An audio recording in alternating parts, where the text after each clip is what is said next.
Caríssimos, René de Paulo Júnior falando, estou gravando com a câmera do meu celular. É curioso como estou usando a câmera, a front-facing câmera,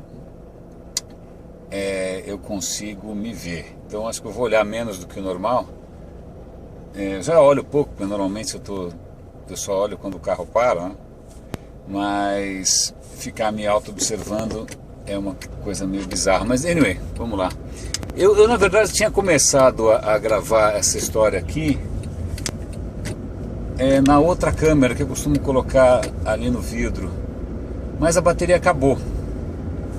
Um minuto depois a bateria acabou. E é curioso porque era justamente essa a pauta. Tem uma estranha coincidência em termos de tema. Esse até vai ser um podcast curtinho, um videocast curtinho, porque eu estou indo para um destino relativamente próximo. A história é a seguinte, eu gosto muito do tema cidades, não só porque eu sou um bicho de asfalto, né? Nasci no centro da cidade, no centro de São Paulo, cresci na Praça da República, essas coisas assim, mas também porque eu acho que uma das questões que tem a ver com o digital e com a internet, a gente herdou dessa invenção que são as cidades.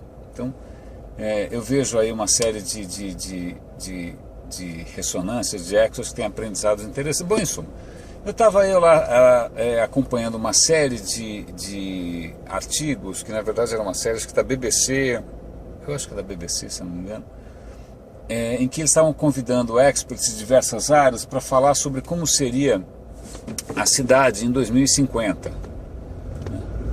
Não que eu acho que eu vou viver até lá, na verdade eu estou fazendo muita questão, mas estava eu lá lendo o artigo ontem, e é lógico que esses artigos acabam tendendo não por uma utopia, né? Acho que a gente não está mais no tempo de ficar pensando em utopia, mas por uma distopia, né? Na verdade, o cara já começa a pensar na vigilância por todos os lugares, na falta de privacidade, blá blá, legal, né? Mas tem uma questão que é curiosa, e que por isso que eu acho que tem um pouco a ver com a questão da bateria aí, que é a seguinte, o chaveiro deve estar balançando aqui. Algumas dessas distopias pressupõem, qualquer dessas projeções de futuro, pressupõem que as coisas que existem hoje, elas vão continuar, né, uma extrapolação do que existe hoje, né, uma extrapolação. E aí tem um risco embutido que é interessante, que é o seguinte, eu já trabalhei, bom, quem está no digital há bastante tempo, estou, sei lá, 17 anos e tal, a própria noção de digital mudou bastante, né? Uma época digital era fazer sites, depois digital passou a ser uma plataforma de campanha, então virou basicamente mídia. Aí depois veio a questão da participação do usuário, depois vira social media, depois, bom, então teve várias mudanças aí e tal. E é curioso, porque antes dessas mudanças se consolidarem, parecia que o modelo anterior ia durar para sempre, então a gente sempre extrapolava, né? Quando estava no Yahoo, eu lembro quando eu entrei no Yahoo, o Yahoo se autoproclamou como uma media company. Uau, né? Puxa vida, esse sei lá o que, em 2000 bolinha, puxa, como assim, né? A internet está dizendo que vai ser uma media company, vai competir com televisão, então que loucura, né? Então, e aí o dinheiro estava entrando e parecia que ia durar para sempre. Aliás, eu vou fazer justiça aqui.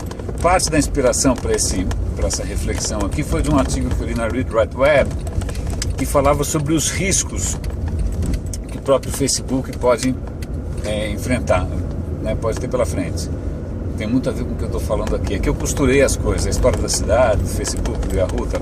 Então, em toda época dessas, né, parecia que a gente conseguia projetar e fazer planos, tal, e construir modelos de negócio, e construir agências, e construir discursos malucos, tal, em cima da extrapolação do presente.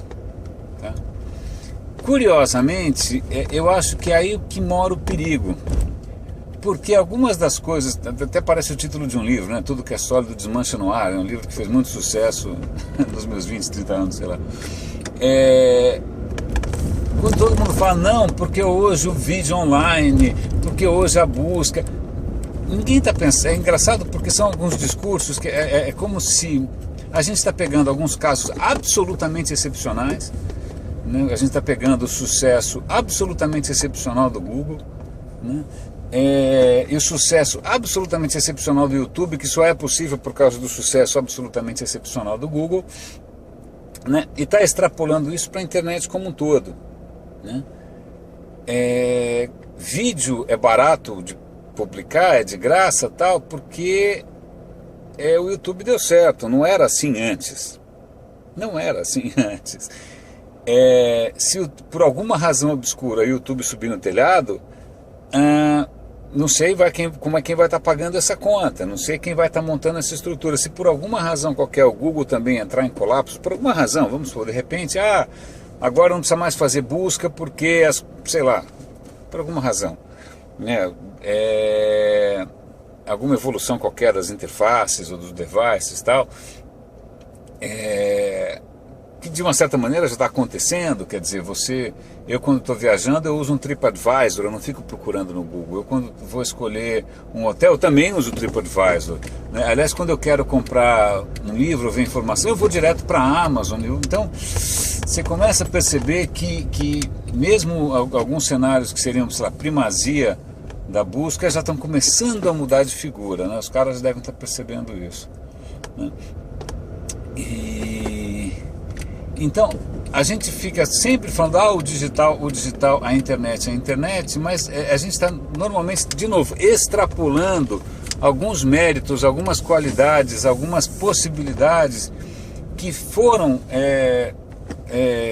criadas ou tornadas possíveis por coisas excepcionais, né? Se não houvesse, sei lá, se o Google sobe no telhado, se a Microsoft sobe no telhado, se a Apple sobe no telhado, como pode acontecer, tantas outras já subiram no telhado, tantas outras, entendeu? Se eu pegar nesses 17 anos e pensar tanta coisa que era super promissora e bacana e legal, que simplesmente capotou do dia para a noite, né? Se ela sobe no telhado, e aí? Vai ter alguém no lugar? E aí? Será que vai continuar sendo possível essa história toda? E aí? Uma outra coisa curiosa é que a gente também esquece, muitas dessas coisas são possíveis porque tem cara com muito dinheiro, não só as grandes empresas, mas investidores com muito dinheiro apostando que o digital é o futuro. Então aí os caras bancam lá um Twitter da vida por não sei quantos anos, sem dar lucro. Os caras bancam Pinterest, um Instagram, ou seja o que for, sem dar lucro. Vão bancando essa história toda, investindo dinheiro pesado, compra empresa por milhões, compra empresa por bilhões, etc. e tal, imaginando que isso vai dar super certo em algum momento no futuro. Vamos imaginar, e já está acontecendo, alguns dias atrás eu até retuitei esse artigo, que dizia o seguinte: esquece software, agora o lance é investir em hardware.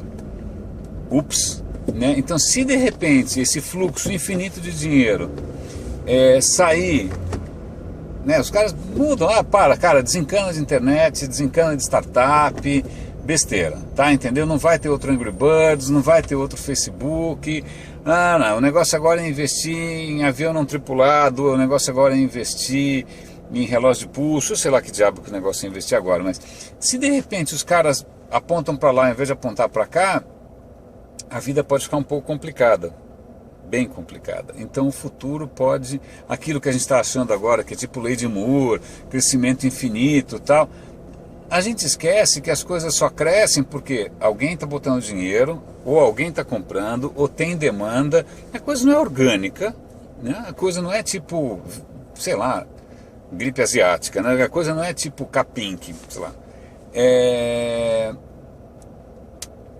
É muito perigoso essa coisa meio mítica que a gente tem de achar que a tecnologia vai crescer para sempre sozinha, né? Como se ela tivesse alguma autonomia, né? Não preciso lembrar que, sei lá, na década de 40 a grande esperança era energia atômica, 40 e 50, então era o carro atômico, tudo atômico, e nada virou atômico. Aí depois era o rocket alguma coisa, tudo era rocket alguma coisa, puta, esquece, o rocket também não virou nada, tal.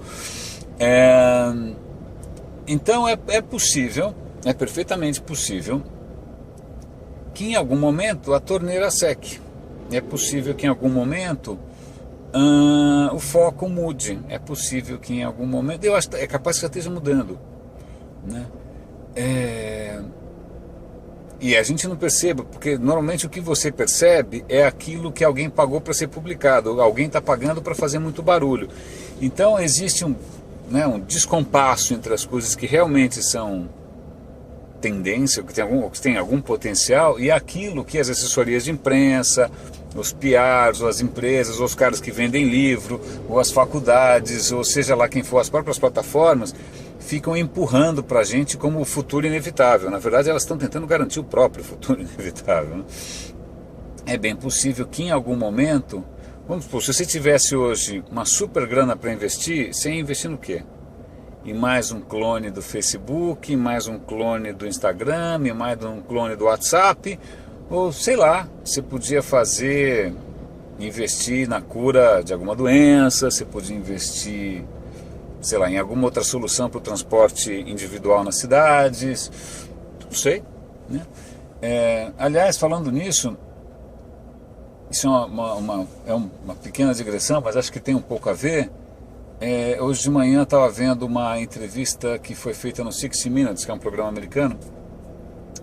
Os caras estavam entrevistando o Bill Gates e falando sobre o trabalho lá com a Melinda and Gates Foundation, né? Que os caras estão lá gastando uma super grana, não é nem gastando, não é nem investindo, né? Estão dando, né? Estão colocando dinheiro mesmo ali por umas coisas que são tipo, putz, como é que eu curo a malária, como é que eu curo a polio, sei lá que doenças, como é que eu faço para as vacinas chegarem no coração da África, como é que eu faço para...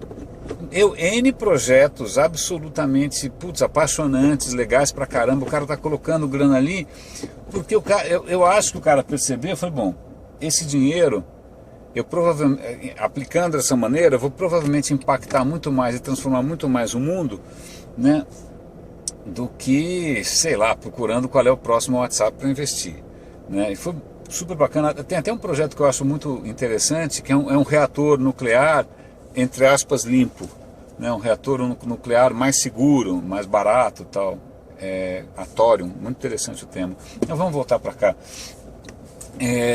Tudo isso eu estou trazendo essa reflexão aqui a público, porque eu já vi um pouco esse filme, né? Essa história de você ver alguma coisa que está dando certo agora e acreditar que ela vai desabrochar e vai crescer para todo sempre por mágica, né? Mas a gente acaba esquecendo que essas coisas todas têm algum tipo de sustentação. Ou elas são sustentadas por um modelo de negócio, ou são sustentadas por esperança dos investidores, ou são sustentadas por algum tipo de comportamento dos usuários, e essas coisas podem mudar muito rápido. Eu já vi isso mudar bastante, né?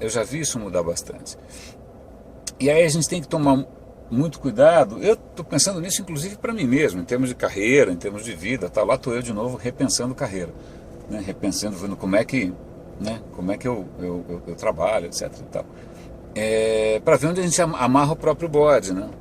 Porque até que ponto a gente vai conseguir esticar alguns modelos existentes, né? Até que ponto a gente vai conseguir replicar algumas coisas que só dão certo lá fora, porque as condições que suportam, as condições de sustentação são diferentes, né? E eu acho que era basicamente isso, viu? Eu ainda continuo bastante intrigado com essa questão das cidades no futuro, porque bastante preocupante para mim. Aliás, falando em cidades no futuro, olha que interessante, um semáforo bastante crítico, numa região de trânsito já complicado, num horário ruim, aparentemente o semáforo pifou, e aí nós vamos ter que fazer um crowdsourcing aqui, apelar para resolver na negociação interpessoal o que eu adoraria que um bom semáforo resolvesse. Bom, é isso, meus caros. Eu vou parar por aqui para eu conseguir prestar um pouco mais de atenção no que eu estou fazendo, muita calma nessa hora. Muito obrigado, grande abraço, Luiz Paulo Júnior, falando Roda e Avisa.